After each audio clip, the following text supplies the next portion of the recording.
Live from WBFF TV in Baltimore, this is breaking news. Right now, the federal case against Marilyn Mosby is in the hands of the jury. The defense resting its case today, bringing us one step closer to a verdict in the former city state's attorney's federal perjury trial. Good evening, everybody. I'm Mary Bubala. Thank you for staying with us. After 3 days of testimony, the fate of the former top prosecutor lies in the hands of the jury. Fox 45's Mackenzie Frost has been following the latest in the trial from the courtroom in Greenbelt. She joins us live now with the very latest. Mackenzie? Yeah, Barry, it was a pretty long day today, and before the jury got the case, closing arguments really taking up most of the day. Prosecutors spending most of their time trying to convince the jury one final time why they believe Marilyn Mosby lied when she checked that box to withdraw money from her retirement account. Prosecutors telling the jury time and time again that Mosby's travel business that was up and running, according to her, had no expenses and no clients and therefore wasn't operational. Therefore, they say that's why she did not qualify to make that CARES Act withdrawal from the retirement account. But on the flip side, the defense team argues that because of the pandemic, that's exactly why Marilyn Mosby's travel business had no clients. They say it was devastated by the pandemic, and therefore the loss of potential revenue is exactly why she qualified in the first place. Now, in somewhat of a surprise, Marilyn Mosby decided not to take the stand and testify in this case. Prosecutors making it clear that if she were to get up on the witness stand, they plan to ask her several questions about previous tax exemptions that she deducted from her taxes and other issues. We spoke with an attorney, Kurt Nachman, who's not affiliated with this case, but he says the possibility of those questions and the fact that Mosby would be under oath is probably exactly why she didn't take the stand. There are a large number of reasons why you wouldn't want to take the stand. I think the prosecution outlined some of those reasons pretty clearly today, such as diving into potential tax issues that were uncharged, diving into expenses that she wrote off that was reimbursed to her from Baltimore City during her employ as a state's attorney. All of those things would have been credibility issues. And Mackenzie, did the jury deliberate at all today? That was a little up in the air. The jury got the case just after 4:30, but the judge excusing the jury, and we expect them to return here tomorrow morning to start their deliberations. We could get a verdict tomorrow. It could last until next week. Remember, there will not be court on Friday, so we'll have to wait and see what happens. We're live outside the federal courthouse in Greenbelt. Mackenzie Frost, Fox 45 News. Mackenzie, thank you. Stay with Fox 45 News for continuing coverage on the Mosby trial. We'll be tracking the latest from the courtroom every day until a verdict is delivered. For our full coverage so far, head to foxbaltimore.com. Well, happening right now, state lawmakers are holding a hearing on the juvenile crime crisis. This is the second time in 2 months they have held a hearing on the rise in youth crime across the state. They are hearing from DJS leaders and police who say juvenile justice laws have to be changed. Clyde Boatwright, president of the Fraternal Order of Police, was first up to testify. He told the committee that juveniles are not facing any consequences under the current Reform Act, saying the lack of accountability is only emboldening young people. Once a person is taken into custody, a young person is taken into custody, and they go through that assessment with the Department of Juvenile Services, if they are released back to the community on electronic monitoring, they're now able to, if they choose to cut off the ankle bracelet or they just choose to not abide by the rules, they're now able to reoffend. And that's what we're seeing. The same young people are being released back to the community. Well, meantime, the Baltimore City Council holding a hearing over the rise in car theft, something police say is being driven in part by youth crime. Auto thefts committed by juveniles are up 166% over last year. Of the nearly 700 auto theft arrests made this year, 250 of them were juveniles. The rise in thefts has members of the Baltimore community scared for their own safety. My biggest fear is being carjacked with my children in the car. And what am I supposed to do when 6 to 8 youth surround my car? What am I supposed to do? I can't fight back. What if they shoot me? What if they hurt me? What are my children supposed to do?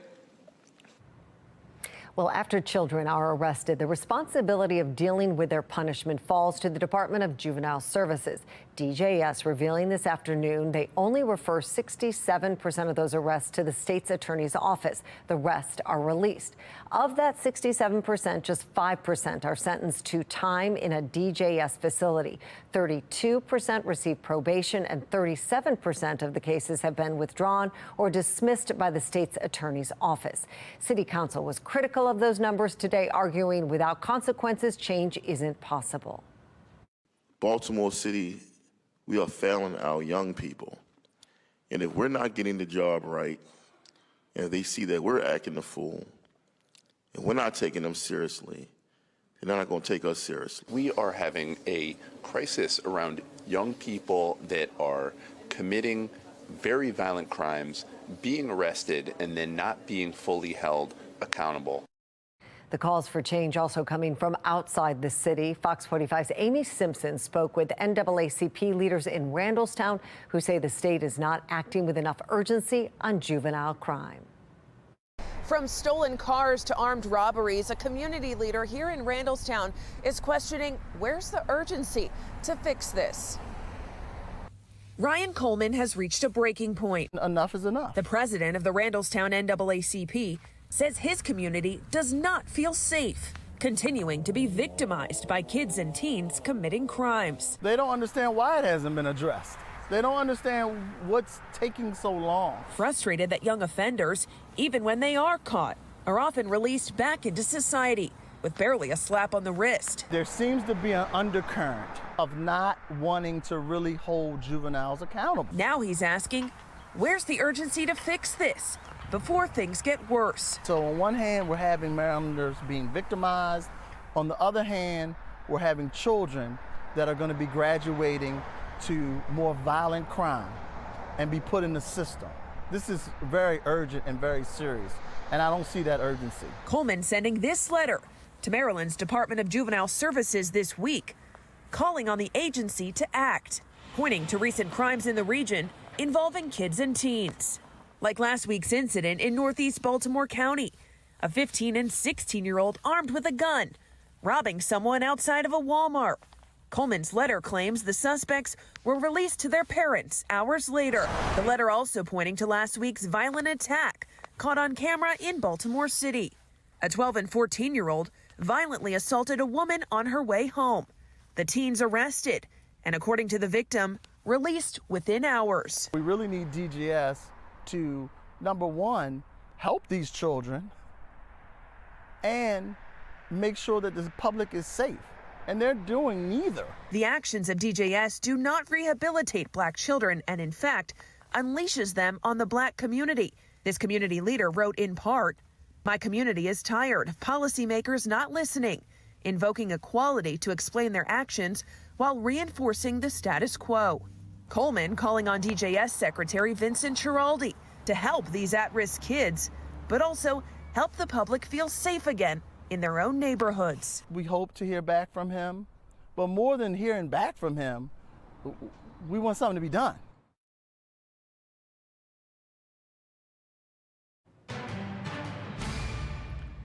A person is shot today in East Baltimore. This is what we know.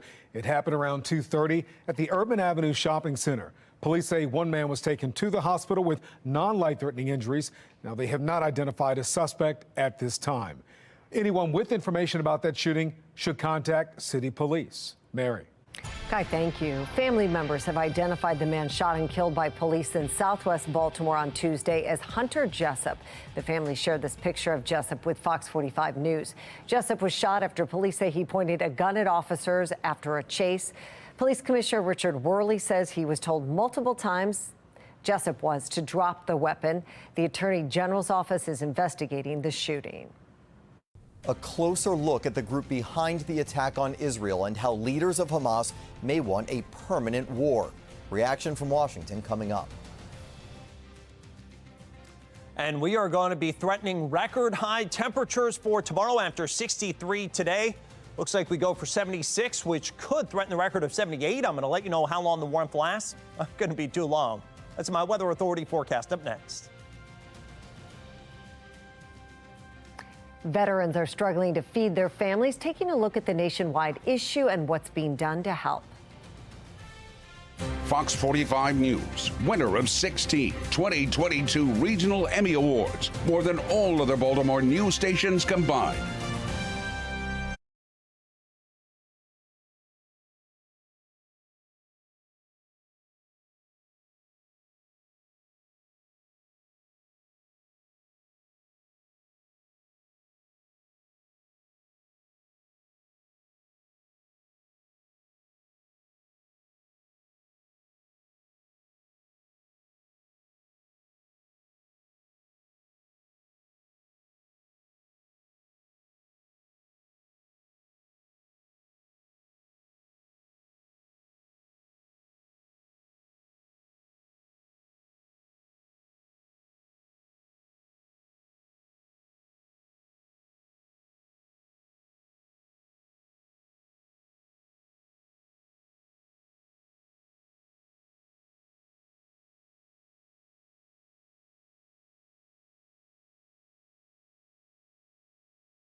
House Republicans are issuing subpoenas to members of President Joe Biden's family. Those subpoenas will target the president's son, Hunter, and the president's brother, James Biden. The move is part of the House GOP's months-long investigation into the Biden family's foreign business dealings. The investigation has not uncovered proof of any wrongdoing yet from President Biden. It was Election Day in multiple states yesterday, and tonight we're looking at the historic wins and surprise outcomes. In Ohio, voters added abortion protections to the state constitution, and they legalized recreational marijuana. The incumbents won in Kentucky and Mississippi. Both governors defeated their Republican and Democratic challengers, respectively. And on the East Coast, Philadelphia residents elected their first female mayor, Democrat Sherrell Parker, and Rhode Islanders are sending their first black representative to Congress, Democrat Gabe Amo. In Virginia, Democrats retained their majority in the Senate and flipped the House of Delegates. This comes as a crippling blow to Republican Governor Glenn Youngkin's agenda, including his proposed 15-week abortion ban. Ivanka Trump was on the stand today at her father's civil fraud trial. And according to the Associated Press, the former president's daughter testified she wasn't involved in any discussions over her father's annual financial statements. These documents are central to the trial. The New York Attorney General claims the Trump family worked together to falsely inflate asset values. Reports describe an even-tempered testimony by Ivanka where she distanced herself and said she wasn't privy to conversations about asset values. And now to the war in Israel. While many are calling for a ceasefire in the Middle East, some believe Hamas leaders are determined to make it a permanent war. Sinclair's chief political correspondent Scott Thuman has new information. As thousands of Palestinians flee the worst of the fighting, there appears little chance Hamas plans to back down in the war against Israel. The attack launched by the terror group on October 7th, possibly just the start. The New York Times, interviewing leaders of Hamas, learned of more long-term intentions. I hope that the state of war with Israel will become permanent on all the borders, and that the Arab world will stand with us, a Hamas official told the Times. They've been busy building tunnels. They've been busy putting it into weaponry. They've been busy planning this stuff. And what you saw on October the 7th was absolutely extreme evidence of that, their hatred for Israel. The New York Post claiming Hamas decision makers are often far removed from the fight, writing, the terror group's 3 top leaders alone are worth a staggering total of $11 billion and enjoy a life of luxury in the sanctuary of the Emirate of Qatar. One congressman, Representative Andy Ogles of Tennessee, is reportedly suggesting legislation to take away Qatar's status as a key American ally unless it kicks out Hamas leaders, as U.S. officials struggle to strike the appropriate balance amid some calls for a ceasefire. Humanitarian pauses to allow aid to come in, civilians to get out, that makes sense. But a ceasefire, go back and look at October 7th and see what those Hamas militants did. And to say that you should just let them walk, yeah, I can't support that at this point. Either way, White House officials say expect drastic changes in the Middle East. As President Biden has said, it would be a mistake for Israel to try to reoccupy Gaza, that there's going to have to be a different solution, and we're going to have to work together with our partners to figure that out. The Times also reporting that leaders from Saudi Arabia, Egypt, and Jordan all asking the U.S. to help negotiate a ceasefire to avoid destabilizing their countries. In Washington, I'm Scott Thuman. Fox 45 is partnering with Magen David Adom for Sinclair Cares Humanitarian Relief for Israel. That organization is a Red Cross affiliate providing emergency medical aid for all people in Israel. To help, you can scan the QR code on your screen or go to sinclaircares.com. Fox 45 triple cast this evening. Mile 1 Taos Cam, Toyota Ishida Harbor Sky Cam showing some beautiful city lights, but some mostly cloudy skies above with some high clouds. It's all compliments of our latest weather maker that's pulling off to our north now. It's actually a warm front, not a whole lot of fanfare with it, but there's rain and snow that's up toward New York State and New England with it. Here, it's going to be warmer temperatures. Right now, we're off of a high of 63, so that's a 10-degree cooler day than what we had yesterday. Right now, it's 54. Winds out of the southeast at 5, humidity at 53%.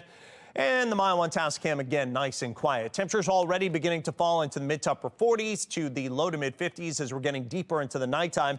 But those temperatures are running about 10 to 20 degrees colder than they were just, again, a day ago at the same time. HD radar shows the rain, snow, sleet, the mess that's north of this warm front boundary that is moving its way on through. Even some winter weather advisories into northern New York and New England. Here in Baltimore, none of that, but we did have the cool temperatures, which are going to give way in the wake of that system to warmer air for tomorrow, maybe significantly warmer, could even threaten record highs for tomorrow. Then there's more cooler air again on the northern and western periphery of this, even a little leftover moisture. So there's a potential that as cooler air moves in for the end of the week, there could be some showers that roll in. And it's kind of not such a pretty day by Friday after a nice warm one tomorrow. This is a warm air that we're going to get in on for our Thursday. Look at these temperatures, mid to upper 70s to near 80 degrees, and we're after sunset now. So here comes a warmer air for tomorrow, evicting the cool air for the time being. But then part number 2 of that weather maker rolls through with maybe a sprinkle tomorrow afternoon, then cooler air and a risk of some showers for Friday. Let's go ahead and take a look at the future scan. This is the hour-by-hour forecast, and by early tomorrow morning, temperatures in the 40s to right around 50 degrees. Quick rise into the low and mid-70s tomorrow afternoon. By about 3, 4 o'clock, there's the clouds and the showers. Very, very light stuff, isolated, maybe a 20% chance of getting one. It may just be a couple of spatters on the windshield as you're picking up the kids from school. And then the temperatures begin to fall off into the 40s overnight. And early on Friday morning, there's that chance of some rain, a cool, showery day potentially here on Friday, especially south and east of Baltimore, as high temperatures struggle in the 50s. So for tonight, we're 46 with a mix of clouds and stars. Tomorrow, 76, a record from 1994, 78. Good day for playing soccer on the fields. Maybe a spritz in the afternoon. It's more the exception than the rule. Otherwise, more clouds than sun and nice and mild. Coming up, your exclusive 10-day forecast going to let you know what comes beyond with that cooler weather into the weekend for the Ravens game and Veterans Day. My exclusive 10-day forecast after the break. Weather Window, presented by the National Weather Desk. A 5.3 magnitude earthquake shook El Paso in West Texas early this morning. No damage or injuries were immediately reported. Wildfires continue to burn across the southern Appalachians, impacting air quality across the southeast. These are fall streak clouds hanging over Columbus, Ohio's sunset last night, and this is an impressive fog bow that formed this morning in Greenville, Alabama. For more content like this, follow the National Weather Desk on Instagram. Veterans are struggling to make ends meet after serving our nation. Why so many need help putting food on the table.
Many of the people who protected our country are now going hungry.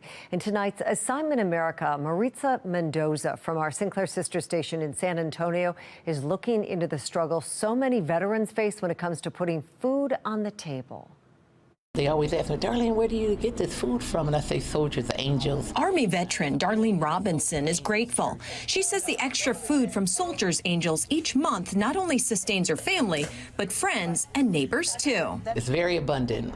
You might get 10, 15 cabbages. And so rather for it to go bad, I share it. Feeding America officials say 1 in 9 working age veterans live in food insecure households. Food insecurity not only hits our veterans, but our active military members as well. JBSA has resources available to those members who need the help. Richard Gomez is a certified personal finance counselor with Joint Base San Antonio's Military and Family Readiness Center. I average about 3 appointments a day, and it's been like that for about a year now. We don't know how many are suffering in silence. But the numbers highlight the challenge. Feeding America says 1 in 4 active duty service members were food insecure in 2020. Military officials say some of the reasons why military families face hunger include lower salaries at lower ranks, high unemployment rates for military spouses, higher costs of goods and living expenses. He says active military receive about $452 in food stipend a month. However, whenever the cost of goods rises and you have a growing family, even if you have families with special needs, right, that's not even anywhere near what it can be or what a family needs to sustain. When we do our surveys indicate they would not have been able to feed their families entirely for that month without the food support that we provide. CEO and president of Soldiers Angels, Amy Palmer, says they do a food distribution every month. We order about 30,000 pounds at a time. I have a great partnership with San Antonio Food Bank that helps us with this. She says once they open up the food distribution slots, they're filled